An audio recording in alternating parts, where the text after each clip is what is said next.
During this Shabbat Chol HaMoed Sukkot, the Torah reading is not out of the annual cycle, but we return to the book of Exodus and we read the story of Moses crying out to God with complaint that the people are just making it so difficult for him, having broken all the rules on the very first day, that Moses asks to see God's face to face.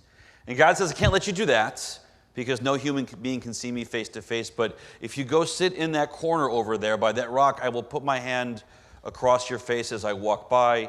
You can behold my glory, and you can see Achrona, you can see my backside as God walks by. And Moses says, you got a deal. So I was thinking about this Torah portion and why we read it on Sukkot. I was reminded of everyone's favorite game show, Jeopardy.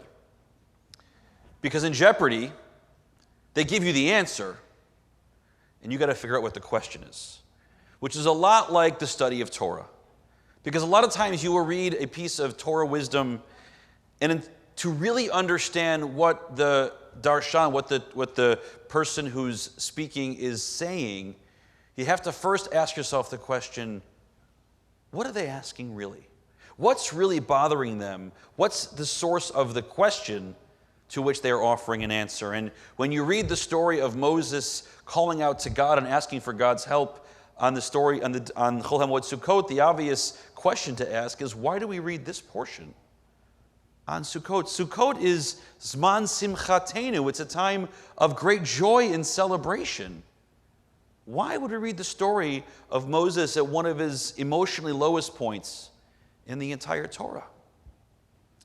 Earlier this week, we studied together, some of us, the question of what we read in the afternoon of Shabbat during Sukkot, the book of Ecclesiastes.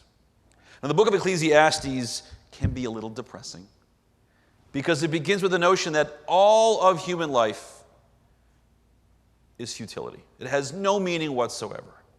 But when you really dig into it, what the book is saying is that the fleeting things of life, money and houses, and if you're King Solomon, horses, women, come and go.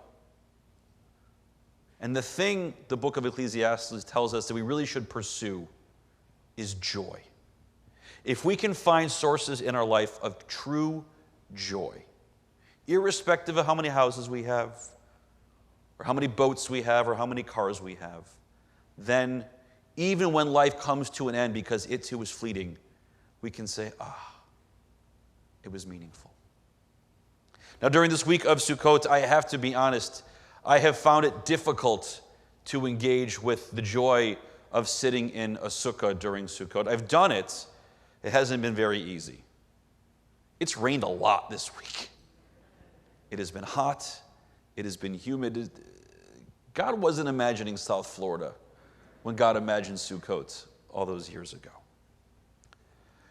But as I think about what Moses was trying to learn from God, Moses was trying to figure out, what does this all mean? The people are not listening to you and me, God. We're trying to give them this challenging but doable path towards a good life, and it's just not falling into place. It's not resonating with them. They're not getting it. I feel, Moses said, like my job as their leader, I am failing. God, please infuse me with a sense of purpose. Please infuse me with the sense of satisfaction. Infuse me with your kavod, with your glory, that I may have a moment of joy in my life. And so as we mark this festival of Sukkot, as we really kick off the new year, my prayers on this evening, inspired by our words of Torah, is that when we find ourselves in the depths of something, and we will all find ourselves in the depths of something throughout this year, one, may it be easy for us to find ourselves out of those depths. But two, even while we are there, may we rely upon the sources of joy that we do have in our life to buoy our spirits as we make our way through to better times of happiness and celebration. Shabbat Shalom.